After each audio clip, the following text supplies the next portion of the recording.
So yesterday, the minority and majority in Parliament, one of you was wearing black, and the other was wearing white. Majority was in white, minority wearing. Like Achimota. Yeah.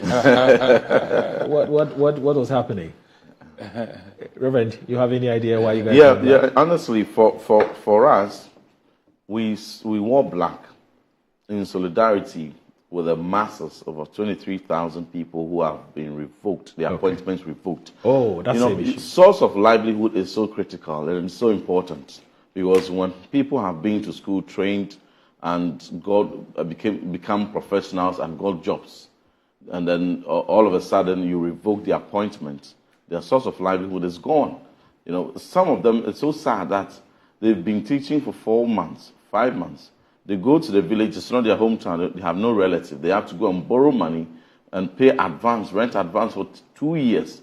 Some are nurses, they are posted to very hard to reach areas. They have to go and borrow money to buy motorcycles that will take them to work and come back. And after 5 months, 6 months, you revoke their appointment unfairly, terminate it, and it's so insensitive. There was one, I will send it to you, there was one who died as a result of that revocation. I'll send it to you shortly. So in all of these instances, if one of them is your relative, if one of them is your brother, like Honorable Jan Mensah is my brother, you feel the pain.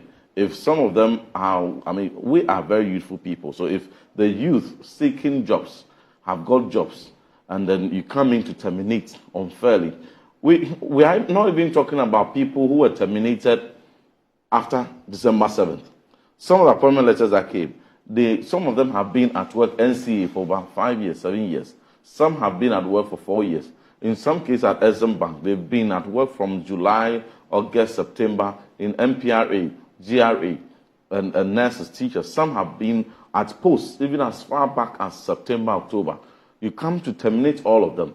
Now, even the debate about post-December 7th appointments was clarified. Clarity was brought to that matter on January 7th, January 5th, 2017, when President Mahama tweeted, at the time he was still president, though election had been done and he had lost. He came to justify when there was backlash about his appointment of Mr. Domolevo and 2 other appointments. Said, but I'm still president. Yes, we've had elections. In America, when we have elections and a new president is coming, so long as you are president, we can take decisions on appointment, take decisions on recruitment if you have the financial clearance for it.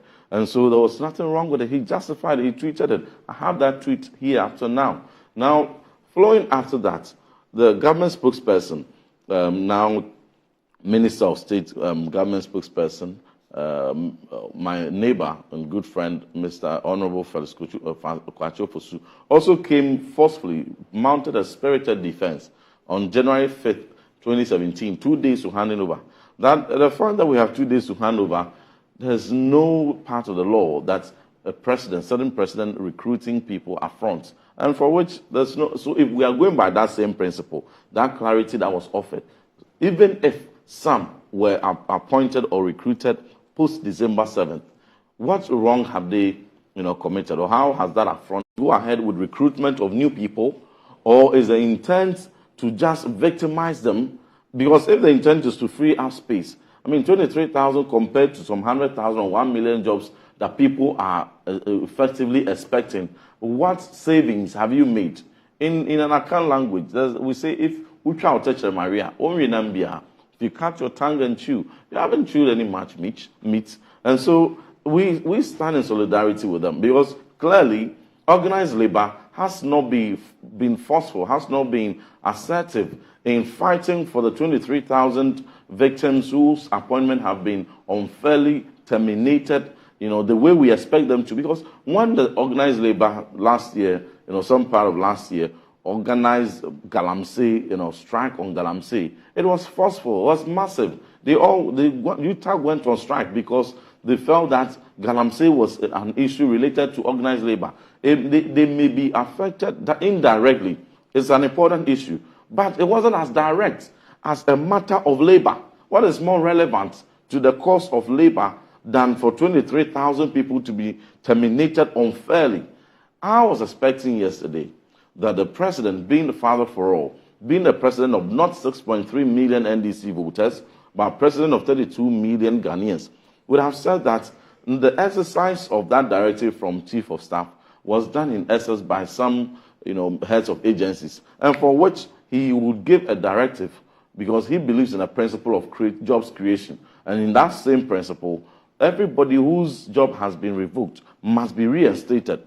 Then investigations may go on, reviews may be done. If there are some pockets of people who actually genuinely indeed are determined to have got in there, without due process, those ones could be singled out and taken out because, of course, they didn't go through the process. But most of these recruitments were done electronically. You go on to the portal, you upload your documents, you apply, and if you're eligible, you move to the next stage and the next stage and the next stage, and then interviews are done, medicals are done. So it takes some months in some cases. So if eventually they get it done, and then you come and terminate them mass, I'm expecting organized labor to rise up to the occasion and to fight for the ordinary public sector worker. Let them know that there is a voice behind them. They pay their dues to you. So you apply their dues. They've been paying their dues for you for months and years. Rise up and stand in solidarity. I saw a letter from TUC. I thought it was laughable. And I say so because you are writing a letter, a petition to President of Ghana, not an NDC president, not IPAC. You are not writing the letter to IPAC. Yeah, then you come and state here, you NDC and MPP. I wish you read the same. You NDC and MPP, you always the same. You all come and say this and do this. MPP came and did some, and NDC now too has come, but we are appealing to you. I mean, what is that? What is that for? Do you really want to fight for the people? Or you have a strong voice, but they are very quiet. It's president of NAT. I saw a video where he was making some appeal. But beyond the appeal, I want them to make a concerted effort. Let us stand behind the 23,000 youth whose sources of livelihood has been denied them and have no hope of getting a job, and to support the president that create more jobs. Do not terminate the ones you came to meet. The same economy that you describe as crime scene, okay, as whatever words you find to describe, was buoyant enough to employ people and keep them in employment, and to be able to fund for them, and to even increase their salaries by 30% in 2023, and in the latter and first part of 2024, 23%, and July to December, 25%. And we kept them in. You have come, add more, create more for that. But I'm just appealing.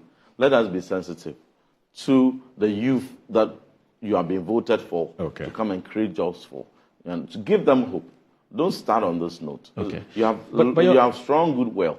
Don't erode that goodwill. Your national organizer, Nana Boache, Nana B, has filed a lawsuit. He's in court over this same issue. He wants the court to reverse the decision. So why don't you wait for the court to make a pronouncement before you? Yes, the court will definitely. I would not prejudice the outcome of the court pronouncement, but I'm just appealing that as a matter of governance, in good governance, as a president, you will not wait for the court to compel you. You will not wait at all. But the government, in fact, the last presser, media encounter at the presidency, Felix Ofosu-Kwakye, who is the Minister of State in charge of government communication, said that stance remains. And this is the same person who justified in 2017, January 5th, 2017, that there's nothing wrong with the president appointing people or recruitment being done post-election. And this same person is justifying the mass recruitment. But see, some of these unpopular decisions, they help the cause of MPP, largely, because, your 6.3 million votes will not be the same as we speak now. Because out of these 23,000, I have interacted with some who turn out from various regions, who are even police station executives, branch executives of NDC. And they have been affected and they are peeved.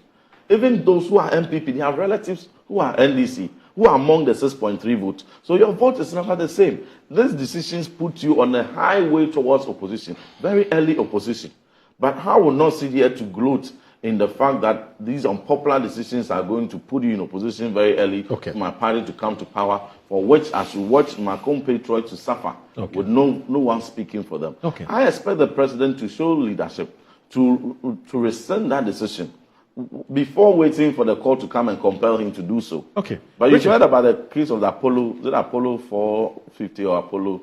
It was a case very, very long ago of some terminations, and it went to court, and the court gave some ruling, and it went back and forth. But I don't think it should even be a matter of law, for the law to compel you that, employer, you have unfairly terminated as a government or Ministry of Education or GES or Ministry of Health or Ghana Health Services or SM Bank or NPRA, GRA, NCA, NERP, and the list goes on.